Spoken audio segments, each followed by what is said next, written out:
Merci, Monsieur le Président.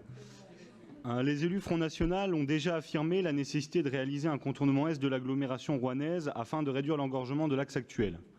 Mais il faut souligner que cette décision intervient après des décennies de gestion routière incohérente de la part d'exécutifs à la vision court-termiste.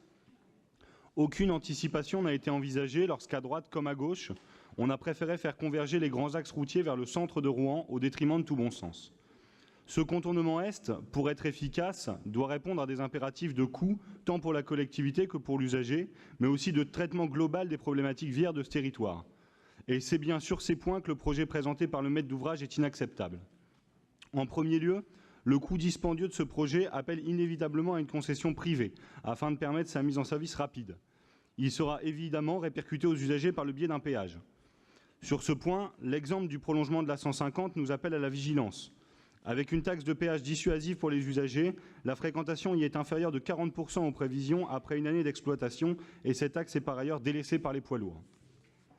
L'exemple de la 150 démontre qu'une autoroute trop coûteuse, même si elle permet un gain de temps conséquent, est délaissée par les automobilistes, mais aussi par les transporteurs, qui, dans un contexte de crise ayant provoqué quelques 3000 licenciements dans le secteur en France en 2015, chercheront à éviter cette nouvelle taxe. Des économies sont donc nécessaires pour réduire les coûts de l'infrastructure. Et il nous apparaît évident que le barreau eurrois du projet n'est en rien indispensable. Rappelons que la nécessité d'un contournement est de Rouen trouve sa source dans l'évitement du boulevard industriel de Sotteville, du pont Mathilde et du tunnel de la Grand-Mare, pas dans la réalisation d'une nouvelle autoroute et d'un franchissement de Seine dans l'Eure. Le tronçon proposé ne résoudrait d'ailleurs pas les deux principaux problèmes routiers qui touchent ce territoire, à savoir la sortie 20 de la 13 à Cricbeuf et l'engorgement du pont routier de Pont de l'Arche. Il ne desservira même pas le contournement sud de cette commune. Et c'est là l'objet de notre seconde remarque, vous invitant à tenir compte d'une gestion globale indispensable des problématiques routières du territoire. Le désengorgement de ces deux axes est possible en réalisant une nouvelle sortie de la 13 à hauteur de Sotteville-sous-le-Val. Elle rejoindrait directement la RD 321 vers la vallée de l'Andelle. L'abandon du barreau eurrois, inutile et décrié par les élus locaux et les habitants, constituerait une première source d'économie équivalent à 20% du projet afin de réduire la taxe de péage pour nos concitoyens. Quant à la réalisation d'une nouvelle route et d'un franchissement de Seine plus modeste dans l'Eure, elle relève de l'appréciation et de la compétence du département.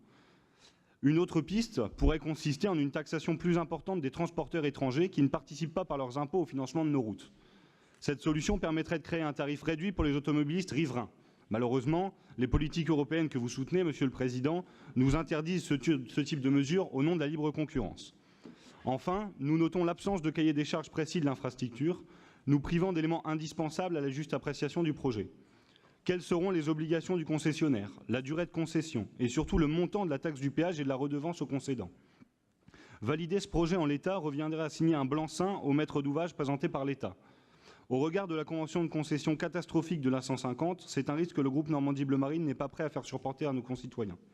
Si nous sommes d'accord avec les orientations évoquées dans la charte et sur le principe de réaliser un contournement est efficace, nous ne soutenons pas le projet tel qu'il nous est présenté.